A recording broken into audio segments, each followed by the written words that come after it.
¿Qué tal, chicos? ¿Cómo estamos? ¿Cómo seguimos? Muy bien, ¿verdad? Eh, Mucho gusto en poder saludarles en esta pausa activa, en esta parte en la que tenemos nuestra pausa activa. Vamos a trabajar como hemos venido trabajando con nuestra gimnasia cerebral. Ya les expliqué en otras pausas activas que es para activar la mente y el cerebro. Nuestra coordinación hace que busquemos abrir el cerebro. Nuestro cerebro, de estar triste, de estar agotado, de estar viendo, al hacer algún ejercicio físico se despierta, el cuerpo se estira, pero a veces regresamos y volvemos a tener sueño. Cuando hacemos el ejercicio de gimnasia cerebral, el cerebro se despierta y abre los horizontes para la recepción de los conocimientos. Entonces, esta es la idea principal de la gimnasia cerebral. Y pues aquí vamos a hacer nuestra gimnasia cerebral. Ya hemos hecho varios que ustedes deben de estar repitiendo para poder hacer. Ahorita vamos a hacer unos nuevos que yo les soy sincero, todavía no los tengo dominados, todavía no están dominados en su totalidad, pero vamos a tratar de ir mejorando cada momento, y créanme que vamos a tratar de practicar. Yo en mi caso pongo a practicar a mi esposa, a veces le digo, a ver, haz haz el otro, a mis hijos, hagan esto, hagan lo otro, para que vayan despertando también ellos, y no tan solo para despertar, sino para practicar, porque eso nos hace falta practicar, ¿ok? Bueno, vamos a darle inicio. Esto es nuestra gimnasia cerebral, nuestros ejercicios. Cualquiera de sus manos, vamos a empezar, vamos a poner nuestra mano así, así, y la otra vamos a poner así. Entonces ya saben que hay que empezar despacio. Cerramos, abrimos, cerramos y abrimos, cerramos y abrimos. Si lo trato de hacer más rápido, puedo equivocarme. Ya ven, puedo equivocarme. Lo más rápido que podamos. Díganle a sus papás que les practiquen con sus papás. Pregúntenle a sus papás si lo pueden hacer lo más rápido. Apuéstenles a sus papás a ver quién lo hace más rápido, quién no falla. ¿Ok? Bueno, eso lo vamos a hacer pues buscando nuestra agilidad, nuestra rapidez mental.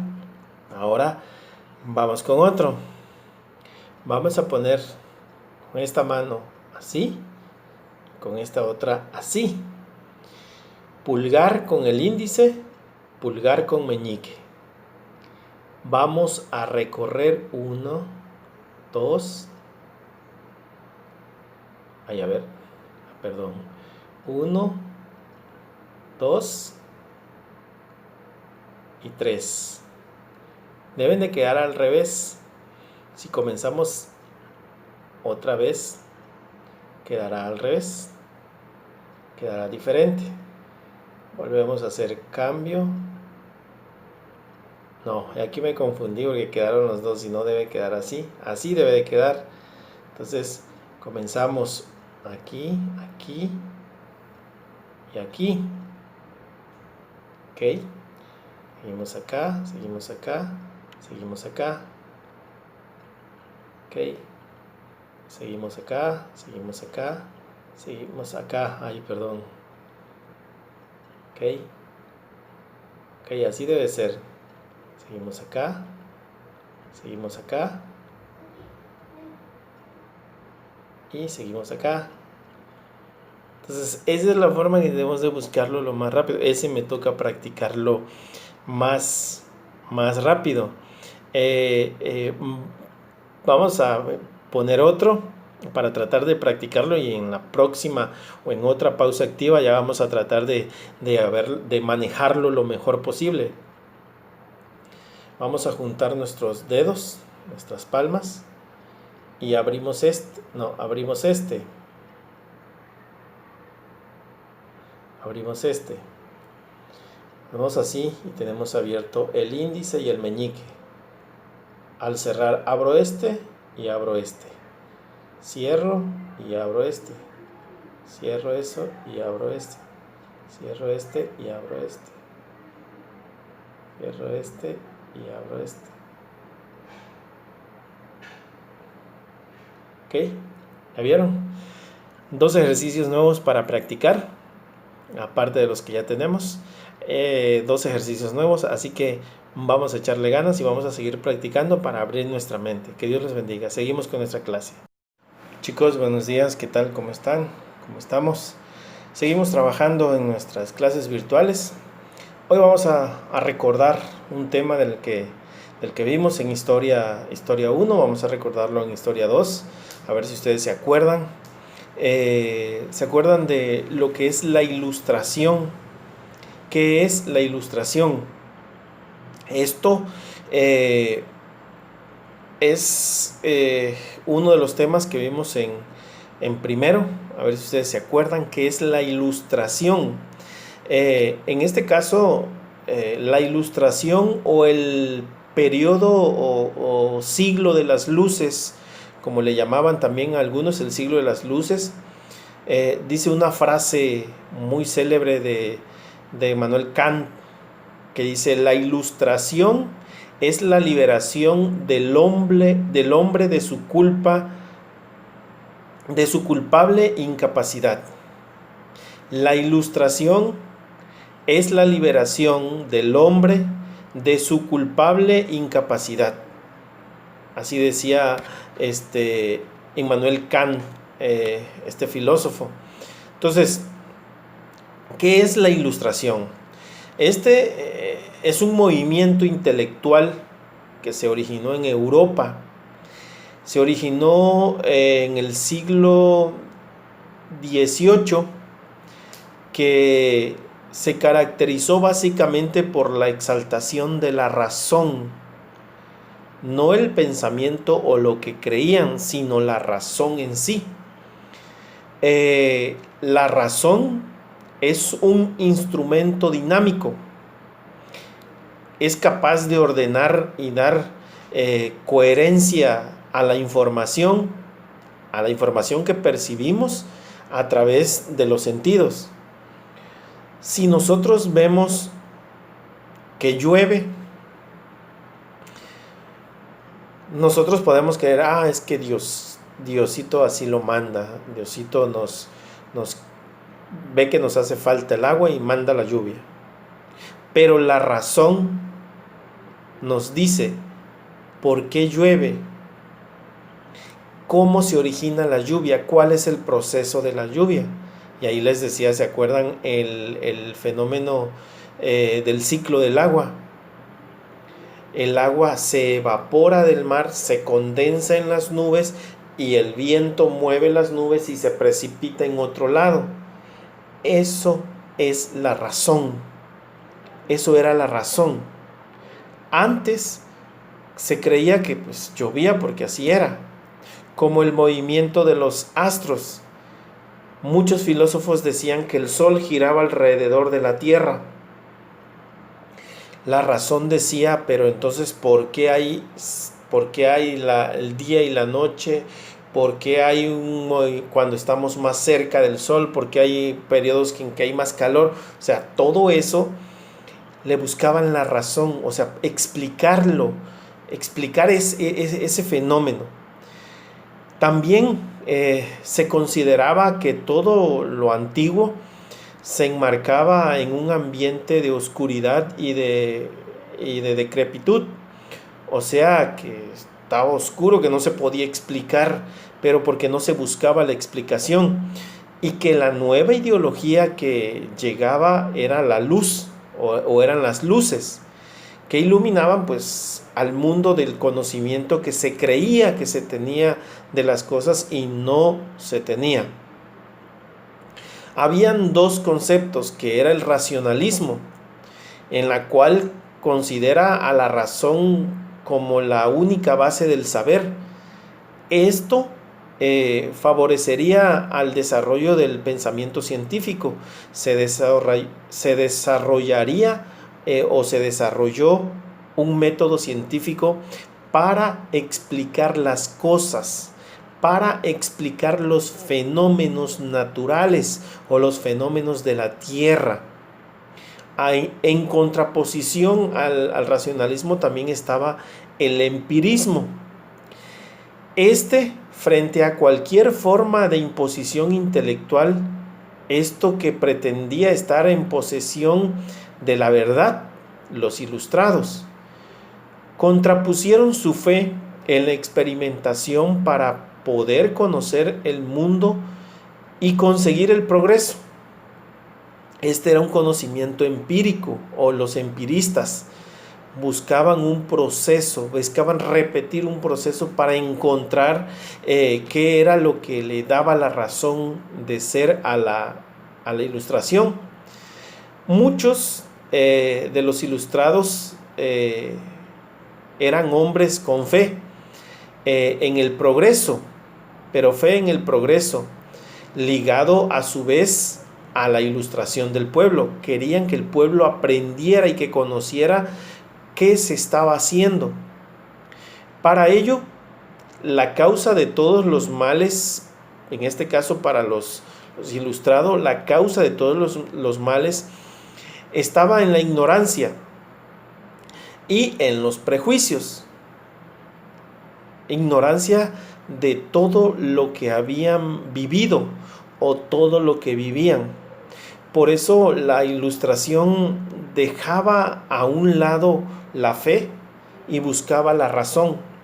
El sinónimo de ilustración es razón. Decir, no, tú tienes razón. No. Sino tienes la razón en lo que expones por esto y esto, porque este proceso te ha llevado, o esto que has hecho tú, te ha llevado a concluir que esto es esto. Entonces, tenían fe, pero en el progreso, en progresar en sus investigaciones. No es que no fueran religiosos o no conocieran o no supieran de la existencia de una religión, sino que la religión, en este caso los dogmas, no los dejaban pensar más allá del criterio que les daban. Por eso, en la búsqueda de la explicación, los filósofos de la ilustración también buscaban la felicidad, que era ese interior que les pedía explicar algo, que les pedía explicar un momento. Por eso, los ilustrados entendían que el hombre debe buscar su propia felicidad. Hay una estrecha relación entre felicidad, utilidad y prosperidad. La felicidad se concibe con algo de progreso económico. A través del progreso económico también se consigue el progreso científico. Aquí aparece la educación para hacer avanzar a los pueblos, para que estos instruidos, ilustrados, modifiquen las instituciones que se oponen a la felicidad. La educación aparece vinculada a la felicidad, porque ellos decían que todos tenían que saber. Entonces, al comunicarle al pueblo que tenían que saber, por eso se creó o se inventó las escuelas, para enseñarles la realidad de las cosas, para buscar la propia felicidad y el conocimiento.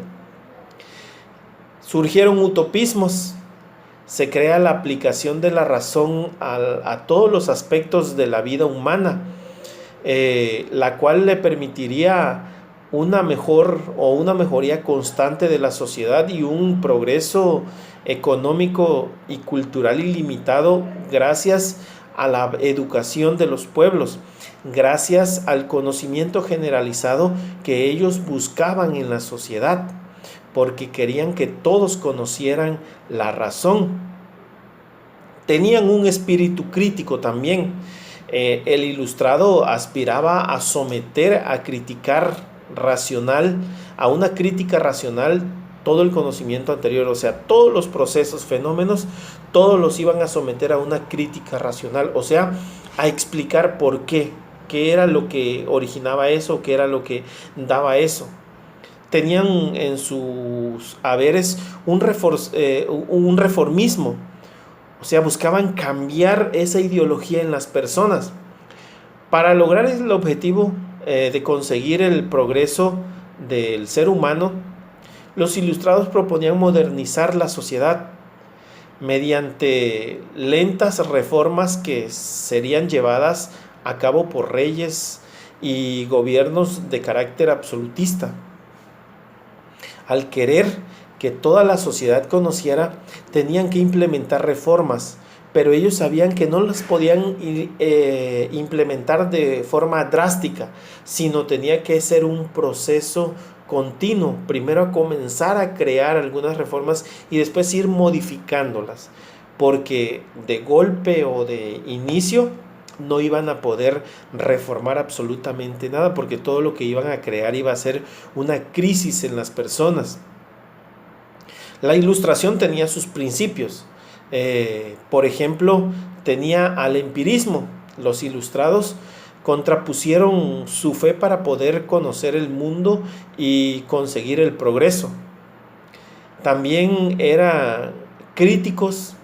El ilustrado aspira a someter a crítica racional todo el conocimiento anterior poseído.